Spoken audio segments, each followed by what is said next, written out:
মন্তেশ্বরে উন্নয়ন ও সম্প্রীতির বার্তা রক্তদান শিবিরে যোগ দিলেন প্রাক্তন সাংসদ এস আলুওয়ালিয়া ও বিধায়ক সৈকত পাঁজা। মন্তেশ্বর বিধানসভা এলাকায় একাধিক কর্মসূচিতে অংশ নিলেন প্রাক্তন সাংসদ এস আলুওয়ালিয়া ও বিধায়ক সৈকত পাঁজা। অনুষ্ঠানে উন্নয়ন, সামাজিক সম্প্রীতি এবং মানবিকতার বার্তায় উঠে আসে তাদের বক্তব্যে। প্রাক্তন সাংসদ এস আলুওয়ালিয়ার সাংসদ থাকাকালীন সময়ে তার এমপি তহবিল থেকে মন্তেশ্বর বিধানসভায় একাধিক উন্নয়নমূলক প্রকল্পের সূচনা করা হয়েছিল। এর মধ্যে মন্তেশ্বর ব্লকের ঝিকরা এলাকায় প্রায় 52 লক্ষ টাকা ব্যয়ে কবরস্থানের জন্য জমি ক্রয়, সীমানা প্রাচীর নির্মাণ এবং হাইমাস্ট সোলার লাইট স্থাপনের কাজ বিশেষভাবে উল্লেখযোগ্য। এই উদ্যোগে স্থানীয় বাসিন্দারা দীর্ঘদিনের একটি গুরুত্বপূর্ণ সুবিধা পেয়েছেন। একই মঞ্চ থেকে বিধায়ক সৈকত পাঁজা জানান, এস আলুওয়ালিয়া সাংসদ থাকাকালীন মেমারি দাইহাট ভায়া মন্তেশ্বর রেলপথ প্রকল্পের জন্য যে উদ্যোগ নেওয়া হয়েছিল তার কাজ খুব শীঘ্রই শুরু হওয়ার সম্ভাবনা রয়েছে। তিনি আরও বলেন, বিজেপি মানে মুসলিম বিরোধী নয়, সকলে নিজ নিজ এলাকায় শান্তি ও সম্প্রীতি বজায় রেখে চলুন। কোনো সমস্যা হলে আমাদের সঙ্গে যোগাযোগ করুন। যে বিজেপি মানে মুসলিম বিরোধী, আমরা বলতে চাই বিজেপি মানে মুসলিম বিরোধী নয়, বিজেপি মানে মানুষের সাথে, মানুষের স্বার্থে। তার জলজান্ত উদাহরণ আমাদের ন্যামালি থেকে গাইঘাট যে রেল প্রকল্প, সেই প্রকল্প শুরু হতে চলেছে। তো আপনাদের জেনে রাখা উচিত, আপনারা হয়তো জানেন যে আমাদের সম্মানীয় এক সাংসদই এটা সেন্ট্রাল বাজেটে ইন্ট্রোডিউস করিয়ে এটা পাস করেছিলেন। তার জন্য আমরা মন্তেশ্বর বিধানসভার তরফ থেকে, মন্তেশ্বরবাসীর তরফ থেকে আমরা এস আলুওয়ালিয়াজিকে অসংখ্য ধন্যবাদ এবং আপনার কৃতজ্ঞতা জানাই। আপনারা সকলে এলাকায় এলাকায়, নিজের নিজের গ্রামে এলাকায় সম্প্রীতি বজায় রাখুন, শান্তি শৃঙ্খলা বজায় রাখবেন। আমাদের সরকার, আমরা সব সময় আপনাদের পাশে আছি। যেটুকু সুবিধা অসুবিধা হবে আপনারা জানেন যে আমাদের ডবল ইঞ্জিন। এরপর প্রাক্তন সাংসদ ও বিধায়ক একসঙ্গে পিপলন এলাকায় রামকৃষ্ণ পাঠাগারের উদ্যোগে আয়োজিত রক্তদান শিবিরে উপস্থিত হন। সেখানে বক্তব্য রাখতে গিয়ে এস আলুওয়ালিয়া বলেন, রক্তদান একটি মহৎ মানবিক কাজ। একজন মুসলিমের রক্ত যেমন একজন হিন্দুর শরীরে প্রবাহিত হতে পারে, তেমনি একজন হিন্দুর রক্ত একজন মুসলিমের জীবন বাঁচাতে পারে। মানবতার কাছে ধর্মের কোনো বিভেদ নেই। রাজ্যে বিজেপি ক্ষমতায় এলে মুসলিম সম্প্রদায়ের মধ্যে যে আতঙ্কের কথা বলা হয়, সেই প্রসঙ্গে প্রশ্ন করা হলে প্রাক্তন সাংসদ তার মতামত ব্যক্ত করেন। অনুষ্ঠানে উপস্থিত ছিলেন বর্ধমান জেলার সাংগঠনিক সম্পাদক বিমান রায় মণ্ডল, সভাপতি পলাশ মণ্ডল, বর্ধমান জেলার প্রাক্তন সাধারণ সম্পাদক বিশ্বজিৎ পোদ্দার সহ এলাকার বিশিষ্ট ব্যক্তিরা। মন্তেশ্বর থেকে সাইফুদ্দিন বরার রিপোর্ট, সুন্দর বাংলা নিউজ।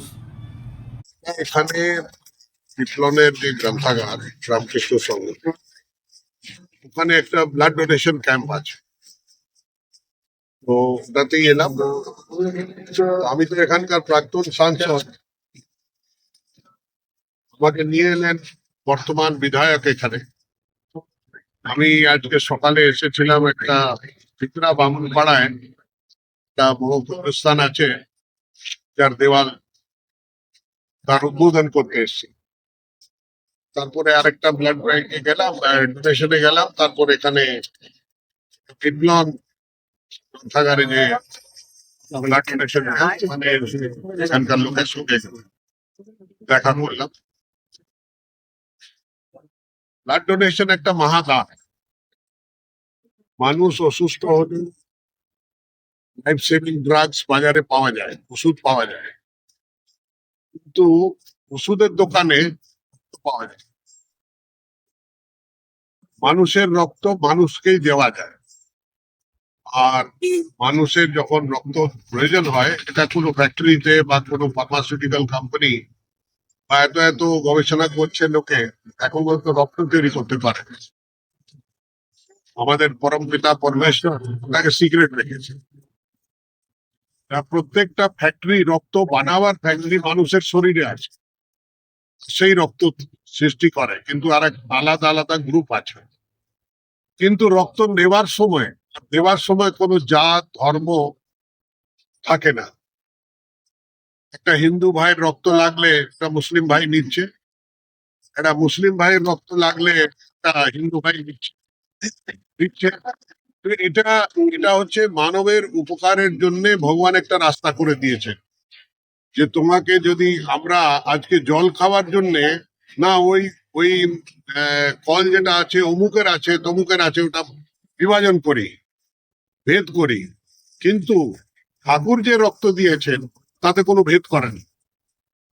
একটা বামনের রক্ত একটা ডোমের রক্তেও বামনের শরীরেও যাচ্ছে। তখন সে কিছু বলছে না। গ্রামে যদি চান করে পুকুর থেকে বা নদী থেকে চান করে বামন আসছে আর রাস্তায় যদি ডোম পড়ে যায় তো আবার ফিরে যাবে চান করতে। কিন্তু বিছানায় শুয়ে যখন রক্ত আসবে তখন জিজ্ঞেস করবে,